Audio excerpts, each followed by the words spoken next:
Order. Item 1, resumption of debate on the Constitution of the Republic of Singapore, Amendment Number 3, Bill, second reading. Minister Shanmugam.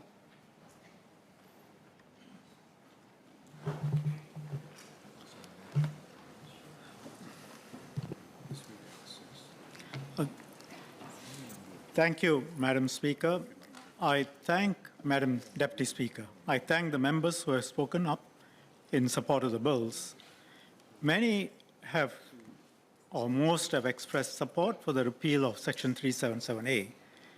I will deal with questions raised by members on our approach towards cancel culture, past Section 377A convictions, keeping sex identification in NRICs and passports, Article 156, and one or two other issues. Mr. Zulkarnain asked for any update on the government's plans to deal with cancel culture and whether there will be any consultation and feedback process. My Ministry of Law, is looking at measures to deal with the harm caused by cancel culture, cancel campaigns online. People really ought to be free to stand by their beliefs, express their views with due respect for the feelings of others without fearing being quote-unquote cancelled. Many religious groups and organizations in particular are very concerned about this. Many church groups have spoken with us. Their experience is that when they express their views, they are shouted down and they feel bullied. Children in schools also feel this, and this is not right. I have said that we will try and do something about this. We are studying the matter. We are consulting different groups as part of our review. We want to try and strike a right balance. It's not an easy area to deal with or legislate on. We will give more details when we get a sense of what is doable. Mr. Louis Ng asked whether there are any individuals with existing conviction records under Section 377A and how these records will be dealt with. There are some individuals with convictions under 377A. Most of these cases involved non-consenting victims or acts against minors or sexual acts committed in public. These acts continue to be offenses even after the repeal of or even after any repeal of Section 377A, and we do take a serious view of them. Criminal records for offenses are dealt with under the framework in the Registration of Criminals Act, and within that framework, people can apply to have their convictions spent. Some of these offenses have become automatically spent. Automatic expiry takes place after a period of time for specific offenses and where the criteria are met. Persons who are disqualified from having their convictions automatically spent can apply to the police for the record to be considered spent or rendered spent. But where egregious acts were committed, like non-consensual acts or sexual acts against minors, the records are unlikely to be treated as spent. There are a small number of individuals who were convicted between 1988 and 2007 for consensual private homosexual acts between adults. I've instructed my ministry to consider how the records of these persons can be rendered spent proactively.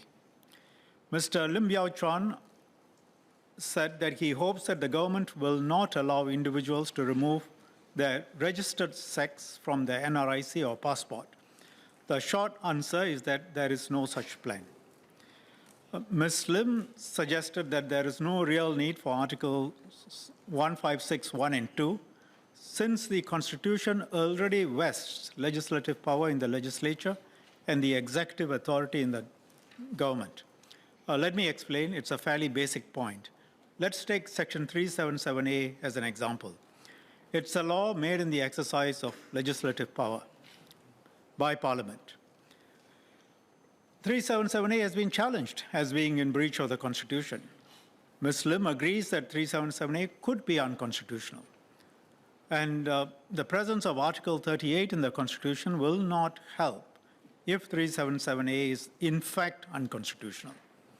To put it another way, the fact that Parliament can pass laws and that Article 38 gives that power does not automatically mean that all such laws cannot be challenged. They can be challenged, for example, if they are contrary to the Constitution. And Article 156 is structured to give effect to protect laws and policies based on the heterosexual definition of marriage.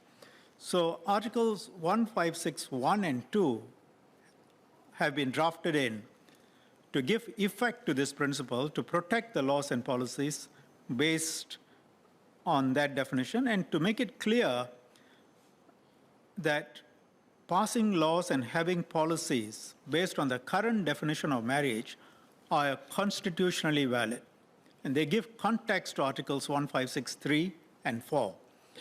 We have been advised by AGC that Articles 156(1) and 2 could be relevant if there are questions raised as to whether regulating marriage and so on are constitutionally valid purposes and considerations for action by the legislature and government.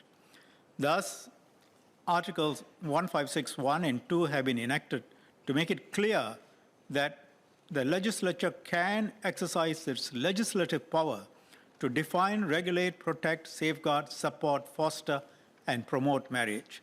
Similarly, the government and public bodies can exercise their executive authority to achieve these ends.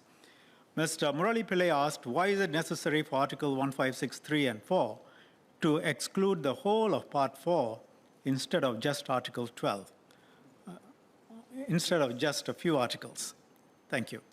Let's look at Article 156(3)(a) first. This protects the heterosexual definition of marriage itself from invalidation by Part 4. We need to exclude the whole of Part 4 because we cannot predict what possible arguments might be made against this definition in the future. With 377A, we have seen how the arguments in our courts progressed from equal protection under Article 12 to asserting that sexual conduct is a form of liberty protected by Article 9 or a form of expression protected by Article 14. Some of these alternative arguments have been accepted by courts in other countries, and it's possible that additional creative arguments could be made about the heterosexual definition of marriage. For example, could marriage be a form of association that is protected by Article 14? Members may think it is a little outside of the orthodox interpretation today, but can you rule it out? Thus, if we want to properly protect the heterosexual definition of marriage from court challenge, we have to exclude the whole of Part 4. But it's not a carte blanche. What is protected is quite precise. It's the heterosexual definition of marriage.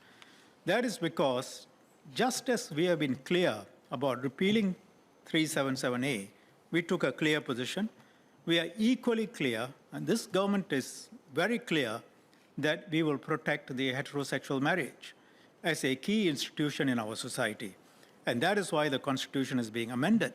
But, let me digress and say, as we say all this, and as we listen to the speeches by MPs on families, let's also not forget, let's also acknowledge that LGBT persons also have and come from families. They have parents, siblings, grandparents, nieces, nephews, aunties, uncles, close friends, and much more. So families are not exclusive to non-LGBT persons. So let's remember and acknowledge that these things are not binary. But back to Article 156. If Parliament tries to enact, say, for example, apartheid marriage laws or impose other outlandish definitions of marriage, those laws would not be protected. Because if you look at Articles 156(3)(b) and 4, the operating provisions, they protect the ability of Parliament and government to make the laws and policies. The protection, the shield is strong, but what is shielded, we have sought to make it quite precise. If the government tries to give benefits to married couples, for example, say with the surname Tan, Article 156 will only protect the part of the policy that relates to married couples. Government will still have to justify why giving benefits to only people with a certain surname is a relevant consideration, and I think lawyers will understand it will probably not be accepted as a relevant consideration. Nor will the government be able to take measures that are absolutely prohibited under Part 4, for example, slavery. If such a measure is taken, the challenge will not be that it is based on the heterosexual definition of marriage or some other basis. It will be on the basis that these measures are not allowed on any basis. So to directly answer Mr. Murali Pillai, no, Article 156 does not enable the government to banish anyone, as the term is conventionally understood today. Why do I say that? Let me give an example. It will be a nice constitutional question if, for example, a same-sex couple were to argue that since Singapore does not recognize same-sex marriages, they had no choice but to emigrate, and that is effectively a banishment. And that this government's policy in not recognizing same-sex marriages is therefore in breach of Article 13, which precludes banishment. Now, so you can see that a careful person will want to think about the different possibilities of arguments and then make sure that the drafting covers the different possibilities.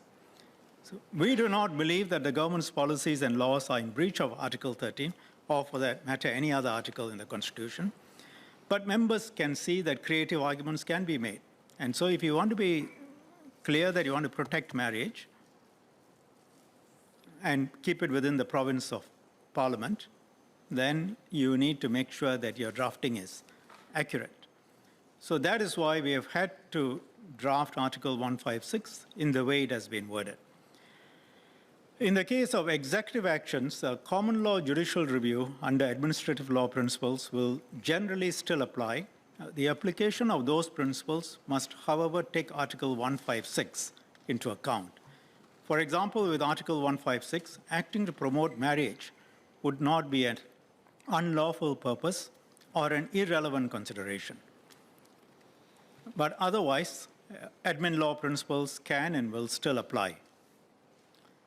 Ms. Lim and Ms. Hating Roo say that judicial review under Part 4 should be fully available without restriction. Article 156 takes two specific issues out from the court's province and keeps them entirely within the province of the elected branches. One, the heterosexual definition of marriage, and two, the ability of Parliament and government to make laws and policies based on this definition. The government believes that this is necessary for the reasons I have explained. Parliament and the elected government should deal with these questions and try and strike the right balance on these complex and delicate social issues. Ms. Lim's and Ms. Hayes' position would mean that they accept that the courts can strike down the heterosexual definition of marriage, or to curtail the ability of Parliament and government to make laws and policies based on this definition, and for society to live with the consequences after that.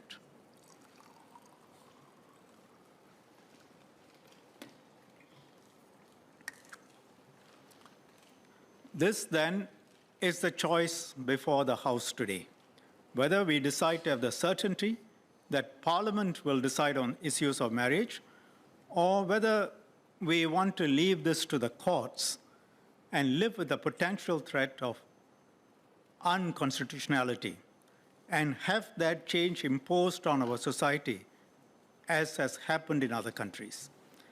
Let me now turn to the Workers' Party's position on 377A. Mr. Pratam Singh, as leader of the opposition, says that the Workers' Party does not take a position on the matter.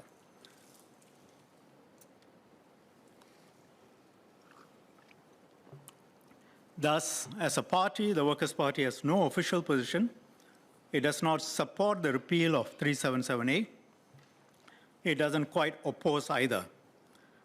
It also does not support the constitutional amendments to protect marriage. From their speeches, Mr. Singh, Ms. Lim, for example, support the repeal. And while Mr. Singh supports the constitutional amendments, Ms. Lim and Ms. Hating Roo do not support the constitutional amendments. Mr. Dennis Tan and Mr. Gerald Giam are against the repeal, but support the constitutional amendments. Mr. Leon Pereira is for the repeal somewhat more enthusiastically than his leader, and as for the constitutional amendments, he takes a divergent position from his chairman, Ms. Lim. So the Workers' Party had a debate among themselves. They debated and discussed, but didn't decide on a party position. And so the question is, if this is how one decides, how will such a team function if they are in charge? Mr. Singh said his lifting the whip on Workers' Party MPs was democratic, so as to allow for a full and honest representation of all views. That explanation is factually untrue. Every MP must know that. So it does no credit to this House to say these things. The Workers' Party MPs could have made all the speeches they made, even with the whip in place. MPs are always entitled to state their honest views. They can agree, they can disagree, they can say what they think. You can express your views, whatever they are, without having to lift the whip. I repeat that. The whip does not and has not prevented MPs from speaking their minds. MPs have always been free to express what their constituents think. The whip is relevant for voting, not speaking, and the whip sets out the party's position. In moving the bills, Minister Masagos and I took pains to lay out both sides of the issue. The PAP MPs speaking on the issue too have reflected the concerns, the fears, and pain of the many individuals they have spoken with. These include views of Singaporeans from different religious groups, LGBT groups, and others. So do not be mistaken. Views on all sides can and have been and must be fully ventilated,